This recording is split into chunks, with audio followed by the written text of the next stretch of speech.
Parmi les remarques, on va continuer. Donc, le gain.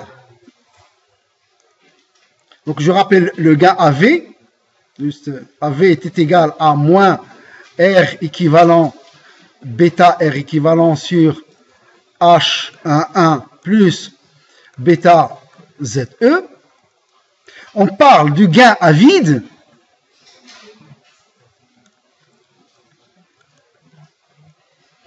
C'est lorsque on l'appelle AV0 et qui correspond à RU est égal à l'infini, c'est-à-dire inexistante. De telle façon, avec RU égale à l'infini, R équivalent est égal à RC, et du coup, le gain AV0, à vide, est égal à moins bêta RC sur H11 plus bêta ZE. On parle aussi du gain avec du couplage sans découplage.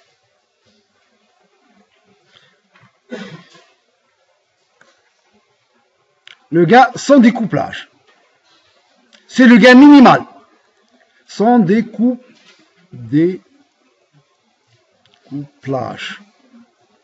Je vais l'appeler. C'est le gain obtenu pour CE inexistant. C'est-à-dire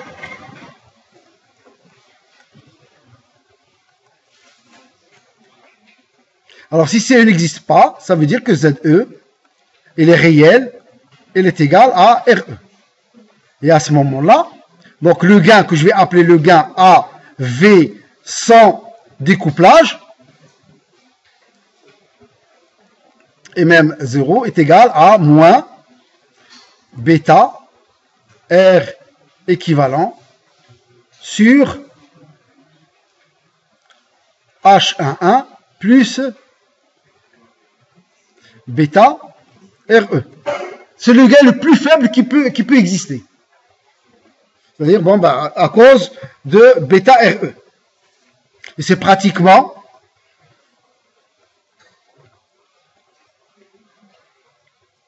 égal à moins R équivalent sur RE. Si bêta RE est supposé très grand devant H11. Comme on le verra plus tard, pour la contre-réaction, on va observer que l'effet de la contre-réaction rend l'amplificateur indépendant des caractéristiques de transistor. Je m'explique. Vous remarquez ici que RE, R équivalent, c'est la résistance RC en parallèle avec RE. Ici, c'est la résistance RE. Le gain AV, sans découplage, ne dépend pas du transistor. Il n'y a pas bêta du transistor. Comme si le transistor n'existait pas. C'est le rapport de deux résistances. Donc ça, c'est une propriété de la contre-réaction, comme on le verra plus tard. Bien. Alors, il y a le gain avec découplage parfait.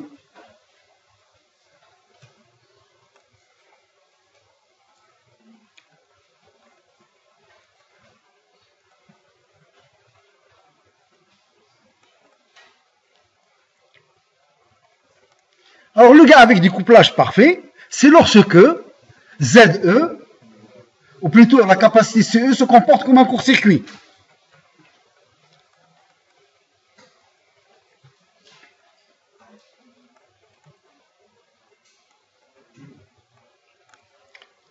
Alors, si CE se comporte comme un court-circuit, ceci voudrait dire que ZE est égal à 0.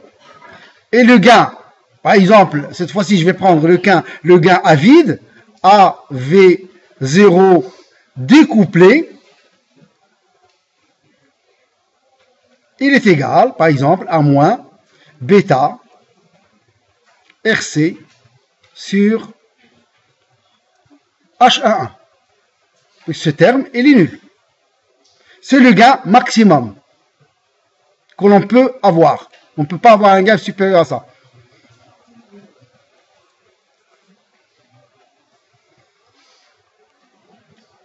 Donc voilà en ce qui concerne les différents gains, ou plutôt le gain en tension. On va parler un peu du gain en courant. On va calculer le gain en courant. Le gain en courant, c'est donc AI est égal à IS sur IE. Donc c'est cette grandeur sur cette grandeur. Et bien ici, je vais utiliser une astuce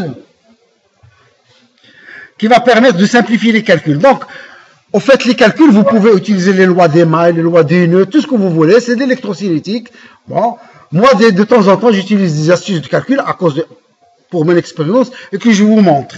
Mais vous n'êtes pas obligé d'utiliser les mêmes calculs que moi. Le principal, c'est d'avoir le même résultat. Donc, ici, je vais remarquer ici, on l'a déjà remarqué tout à l'heure, VE. Donc, VE est égal à H11 plus ZE bêta IB. Tout se passe comme si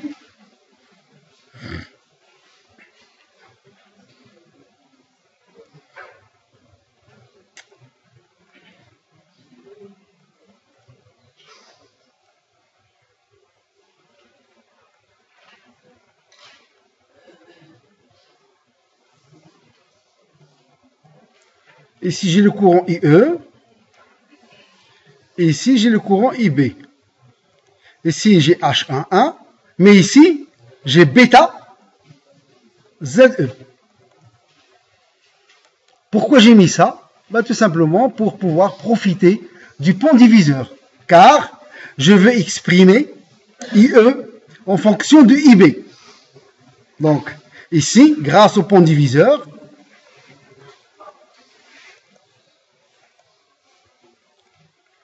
nous avons IB est égal à IE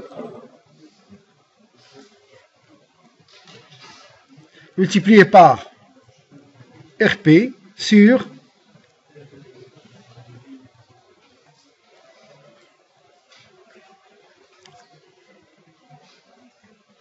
H11 plus RP plus bêta ZE. Ou bien IE est égal à IB, facteur de H1 plus RP plus bêta ZE, sur RP. Ça, c'est pour le circuit d'entrée.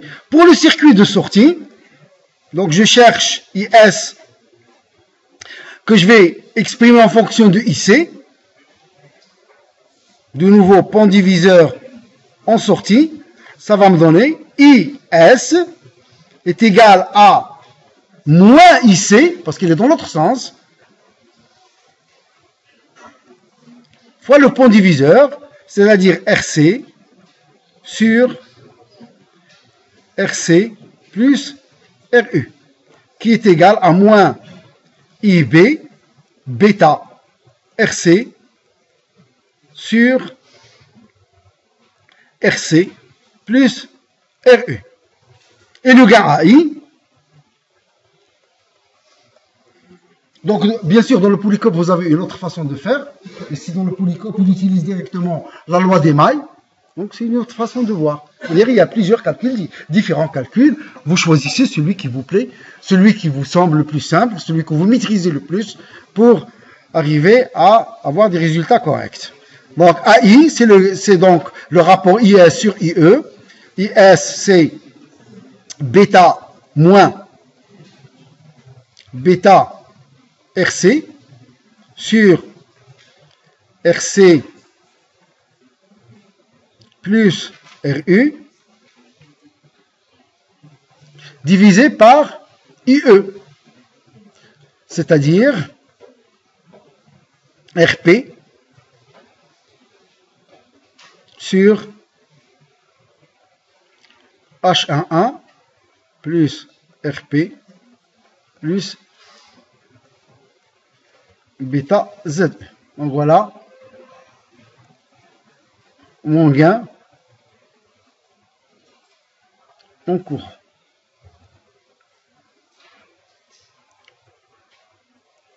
Vous remarquez que tous les gains, aussi bien le gain en tension que le gain en courant, sont des complexes. Car il y a le paramètre ZE dans lequel il y a le J oméga. Donc tout ça, c'est des complexes. Là aussi, on va faire quelques remarques, notamment en ce qui concerne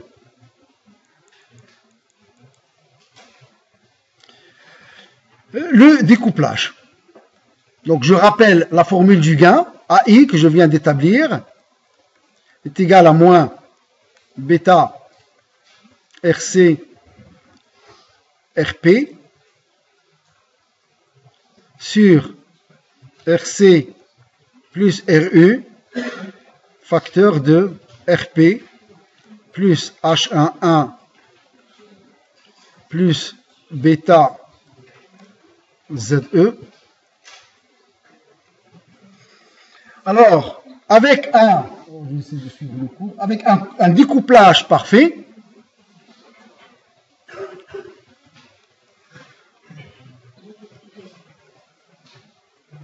je rappelle que le découplage parfait, c'est pour lequel C, la capacité CE se comporte comme un court-circuit. Autrement dit,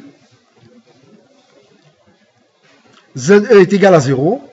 Et donc le gain AI, qui devient réel, serait donc égal à moins bêta RC RP sur RC plus RU, facteur de RP plus H11. Donc je vais le mettre AI découplé, et qui est donc supérieur à AI, à cause de ce paramètre. Même chose que pour le gain en tension, le signe moins, c'est une opposition. Opposition de phase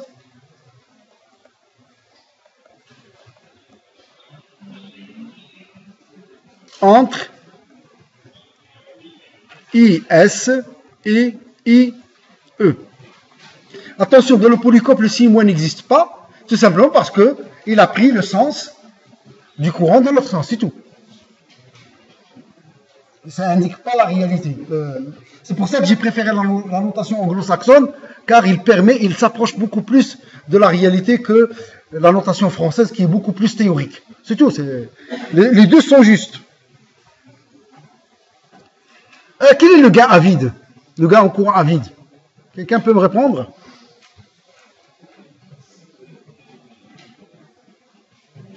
Question, on peut vous poser, contrôle. Le gain à vide, le gain en courant à vide. Qu'est-ce que vous allez répondre? Et on vous dit encore sans calcul. Donnez la valeur du gain à vide sans faire de calcul. Qu'est-ce que ça veut dire à vide? Ça veut dire RU n'existe pas. Si RU n'existe pas, IS, il n'existe pas. Le gain à vide en courant n'existe pas. C'est tout. Il faut dire le gain à vide n'existe pas. Il n'est pas égal à 0.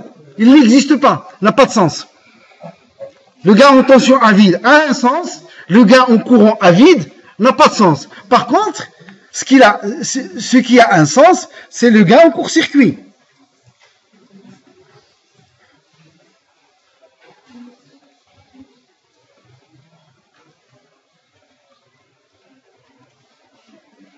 C'est pour lequel, c'est le gain pour lequel RU est égal à 0. Et à ce moment-là, notre gain AICC, en court-circuit, est égal à bêta, bon, RCRP, comme RU, alors là, je vais le mettre, RU va disparaître, donc je simplifie par RC, il me restera bêta RP sur RP plus H11. Alors on va mettre ceci découplé. C'est le gain maximum qui peut exister. c'est le gain max qui peut exister. Le gain maximum qui peut exister, c'est le gain en court-circuit avec découplage parfait. Bon, je crois que c'est tout ce qu'il y a à dire là-dessus.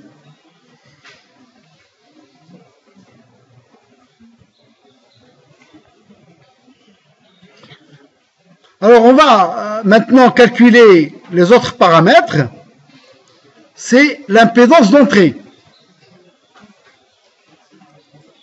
Par définition, l'impédance d'entrée ZE est égale à VE sur IE.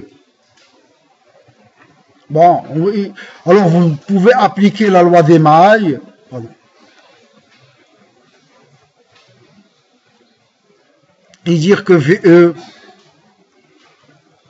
est égal à, je l'avais mis ici,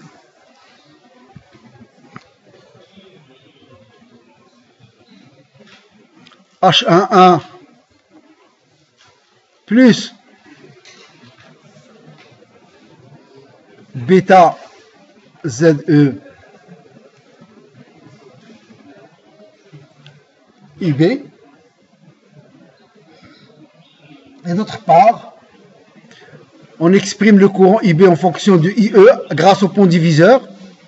Donc IE en fonction de IB. Je ne vais pas le répéter.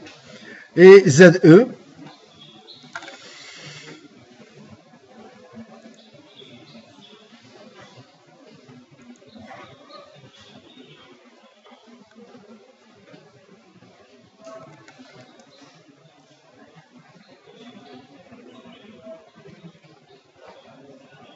est égal à RP en parallèle avec H11 plus bêta Z.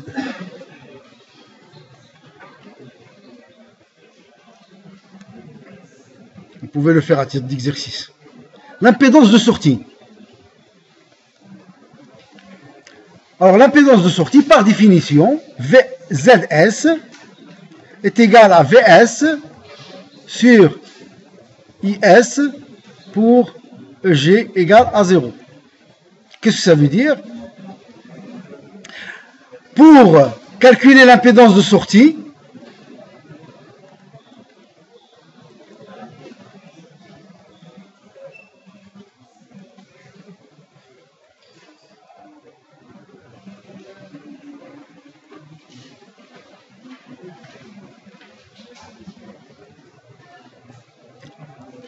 on remplace la résistance de charge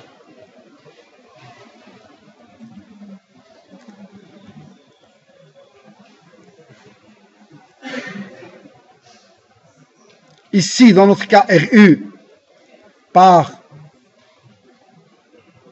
un générateur de tension idéal, VS, qui fournit le courant IS. Et en court-circuite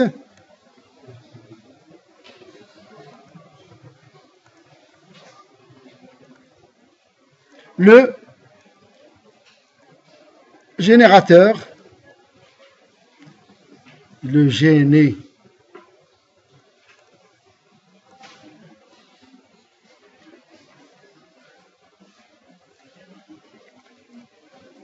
d'entrée.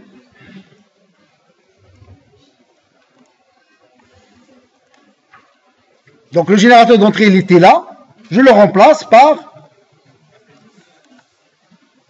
un court-circuit. Là, il y avait UG. Je l'ai enlevé. Et ici, j'avais la résistance RU que je remplace par un générateur de tension idéal, de tension VS idéal, qui fournit le courant IS. Et à ce moment-là, je calcule le rapport VS sur IS. Donc VS, c'est ça. C'est la même chose. Alors ici, il n'y a pas de générateur. Donc cette boucle est fermée. Le courant IB et le courant IE sont nuls. Il n'y a personne qui les fournit. Il n'existe pas. Personne ne nous donne le courant, ni IC, ni IB, ni IE. Ce générateur du courant, là, il donne un courant qui va aller vers la masse. Il ne va pas aller par là. Vous savez tous que le courant choisit le chemin le plus court. Donc, il ne va pas aller circuler dans ce réseau. Donc, il va aller directement ici. Donc, du coup, IE,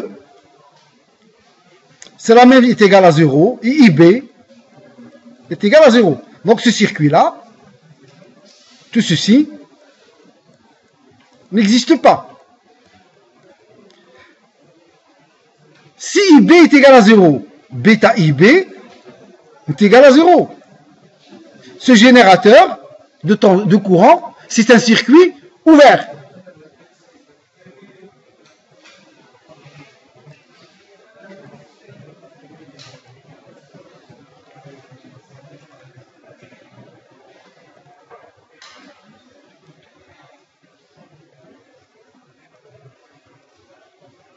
Donc, toute cette partie-là,